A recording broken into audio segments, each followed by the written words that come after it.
Kami dari peserta pelatihan dasar CPNS akan menyajikan sebuah video reportase dengan mengusung tema Keselamatan Bangsa. Keselamatan bangsa merupakan tanggung jawab bersama yang melibatkan seluruh instansi pemerintah dalam menjalankan tugas dan fungsinya.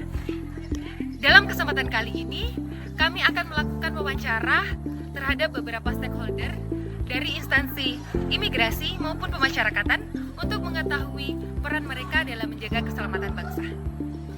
Selanjutnya kami akan menampilkan hasil wawancara dari masing-masing anggota di instansi terkait mengenai peran dalam menjaga keselamatan bangsa. Saat ini kami sedang berada di Lapas Perempuan Kelas 3 Mamuju dan akan melakukan wawancara terkait dengan keamanan internal dalam mendukung keselamatan bangsa. Mohon izin Ibu, di sini kami akan melakukan wawancara mengenai keselamatan bangsa. Menurut Ibu, apa peran petugas pengamanan lapas dalam menjaga stabilitas keamanan sebagai bagian dari menjaga keselamatan bangsa? Baik, petugas pengamanan lapas memiliki tugas utama dalam menjaga keamanan dan ketertiban di dalam lembaga pemasyarakatan. Selain itu, kami juga melakukan pengawasan terhadap warga binaan, menjaga keamanan dan ketertiban di sini, dan juga mencegah gangguan kamtib, dan juga menjaga keamanan tetap aman dan kondusif. Nah, selain itu, dengan menjaga keamanan dan kestabilitasan di dalam lapas, kami berperan penting atau berkontribusi dalam menjaga keamanan masyarakat secara luas sebagai bagian dari keselamatan bangsa. Baik Ibu, terima kasih atas informasinya. Bisa ada di kamera. Baik, itu tadi berarti kesimpulan yang bisa kami ambil adalah pengamanan lapas merupakan bagian penting dalam menjaga keamanan secara menyeluruh. Saat ini saya berada di Lembaga Pemasyarakatan kelas 2 Boyolali, ingin melakukan wawancara mengenai pembinaan dan dampak sosial mendukung stabilitas keamanan negara. Ayo. Izin Pak, peran lembaga pemasyarakatan dalam melakukan pembinaan dan dampak sosial dalam mendukung keselamatan bangsa ini apa peran pemasyarakatan Pak? Jadi perlu diketahui dulu pembinaan di dalam lapas itu ada dua, yaitu tiga, pembinaan kepribadian, kemandirian, dan rehabilitasi sosial. Jadi peran pemasyarakatan untuk berdampak di masyarakat itu, kalau di kepribadian itu warga binaannya diajarkan untuk lebih mendalami agamanya. Dan kalau kemandirian, mereka dilatih untuk bisa bekerja dan dibekali keterampilan ya, kalau dia keluar dari lapas bisa menghasilkan, dan ya syukur-syukur kalau bisa mempekerjakan orang lain ya. Kalau untuk sosial, lapas itu memiliki peran yang cukup strategis untuk keamanan negara, karena petugas lapas itu dianjurkan untuk agar warga binaannya setelah kembali ke masyarakat bisa paling tidak mengulangi kejahatannya lagi. Bisa ada kegiatan, bisa kemungkinan tidak setelah keluar habis masa tahanannya dia bisa bekerja, bisa produktif di luar ya Pak? Bisa. Ya, salah satunya itu dari keterampilan pembinaan kemandirian. Ya. Karena di lapas itu ada pembinaan khusus yang dibekali dengan pelatihan kemandirian ya, Pak, yang melibatkan keluar. Jadi dia setelah keluar nanti dia tidak akan mengulangi pidananya nanti ya. Sebisa mungkin kami membekali agar mereka tidak mengulangi kesalahan lagi. Ya, terima kasih Pak. Saat ini saya berada di kantor imigrasi kelas 2 non-TPI Mamuju, dan saya akan melakukan wawancara terkait pencegahan ancaman dalam mendukung keselamatan bangsa. Itu bagaimana Pak imigrasi mengidentifikasi dan mencegah masuknya warga negara asing yang berpotensi mengganggu keselamatan bangsa? Oke, pertanyaannya bagus. Sebagai petugas imigrasi, pertama-tama kita mengidentifikasi warga negara asing yang akan masuk di wilayah Indonesia itu dengan pada saat pengajuan visa. Itu yang pertama.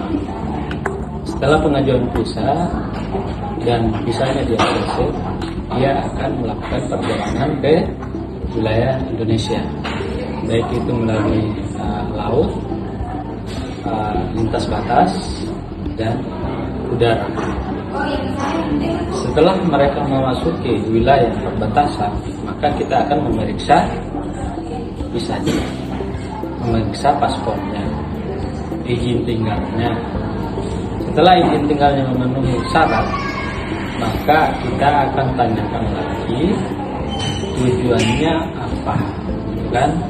Sambil kita memeriksa, memprofiling, benar nggak apa yang disampaikan, keterangan yang disampaikan oleh orang asing yang akan berkunjung ke Indonesia itu. Contohnya dia menggunakan visa wisata, tapi bisa jadi penampilannya kok kayak pebisnis, dalam artian pebisnis bukan pure wisata. Atau mungkin kita bisa tanyakan langsung ke dia, ini berwisata ya atau gimana, ada tujuan lain atau gimana gitu kan. Nah, di situ kita melihat bahwa apakah yang dia sampaikan itu memang berwisata atau ada tujuan yang lain. Di situ kita. Oke, setelah kita mengizinkan untuk masuk di wilayah Indonesia, maka kita akan melakukan koordinasi atau pengawasan, ya kan? Karena di keterangan di perlintasannya itu adalah berwisata. Tapi kemudian misalnya ada kecurigaan kita terkait orang asing ini, sikapnya menjawab, gayanya apa, maka kita serahkan ke Mosdak. Interdakin akan meninjau di lapangan, karena kita sudah melakukan pertanyaan di mana tinggalnya. Misalnya kalau di Mamuju, tinggalnya di daerah Kota Mamuju, hotelnya di Maleo, kan? Maka orang Interdakin akan bergerak ke sana. Apabila tidak ada nama yang di hotel itu, nama orang asing itu tidak ada di sana, berarti dia sudah masuk kategori memberikan keterangan tidak. Selebihnya itu urusan Interdakin. Jadi stepnya adalah pada saat pengajuan visa itu sudah masuk pengawasan, sampai dia melewati perbatasan sudah masuk pengawasan, sampai masuk di wilayah Indonesia, beraktivitas di wilayah Indonesia itu sudah masuk pengawasan. Nanti setelah selesai pengawasan semua terkait orang asing ini, apabila betul-betul sudah meninggalkan wilayah Indonesia, nah, kalau dia masuk lagi, nah, pasti kok bolak-balik.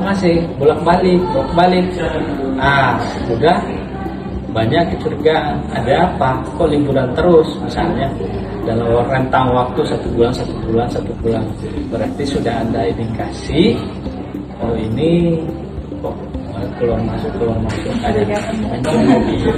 Jadi itu kita sudah bisa tahu, kok bolak-balik gitu kan. Mungkin dia sudah ada aset di sini, atau mungkin bisa jadi yang ini nikah siri gitu kan, atau sudah ada pacarnya, atau dia memanfaatkan orang Indonesia untuk supaya bisa berinvestasi, dia pakai atas nama. Masa iya bolak-balik mau nggak kerja di sana? Nah, seperti itu. Langkah ini sangat penting dalam menjaga keamanan nasional. Berikut, saya akan melakukan wawancara terkait peran keselamatan bangsa dari instansi imigrasi. Baik Bapak, terima kasih untuk waktunya. Ini saya punya pertanyaan Pak. Pertanyaannya, apa peran instansi Bapak dalam menjaga keselamatan bangsa? Ya, baik. Dari instansi kita, instansi imigrasi, untuk menjaga keselamatan bangsa yaitu dengan cara mencegah perdagangan manusia dan mencegah perdagangan organ manusia yang sering belakangan ini terjadi di Kamboja, sehingga kita mencegah dari dalam, yaitu dengan memberikan sosialisasi kepada masyarakat yang akan berangkat ke luar negeri, yang mana sering diiming-imingi oleh uang besar, dalam artian akan dipekerjakan di luar negeri, namun akhirnya menjadi perdagangan manusia dan menjadi perdagangan organ yang sering terjadi di Kamboja. Seperti itu tuh. Keselamatan bangsa Indonesia dari instansi imigrasi. Baik Pak, jadi itu yang itu saja pertanyaan saya. Terima kasih Pak untuk waktunya. Baik. Dan saya akhiri, mungkin Bapak bisa dadah. Jadi, imigrasi mempunyai peran yang penting bagi keselamatan bangsa sebagai menjaga pintu gerbang negara Indonesia. Berikut, saya akan melakukan wawancara terkait bagaimana koordinasi imigrasi dengan instansi lain dalam menjaga keselamatan bangsa. Terima kasih. Tanya Bapak, ini tentang tugas WhatsApp saya. Ingin menanyakan bagaimana koordinasi imigrasi dengan instansi lain terhadap keselamatan bangsa. Imigrasi menjalin koordinasi dengan berbagai instansi seperti kepolisian, TNI, dan lembaga terkait lainnya dalam pertukaran informasi dan penegakan hukum. Sinergi ini penting untuk memperkuat sistem pengawasan dan penanganan potensi ancaman dengan kerjasama yang baik. Upaya menjaga keselamatan bangsa dapat dilakukan secara lebih efektif dan menyeluruh. Begitu ya? Terima kasih banyak Pak. Jadi, koordinasi dan sinergi antar instansi itu sangat penting untuk keamanan bangsa kita. Keselamatan bangsa adalah tanggung jawab bersama. Setiap instansi memiliki peran strategis dalam menjaga keamanan bangsa. Pengawasan dan penegakan hukum menjadi kunci utama. Pembinaan dan pengamanan merupakan penunjang sebagai stabilitas di masyarakat. Sekian dari kami, terima kasih.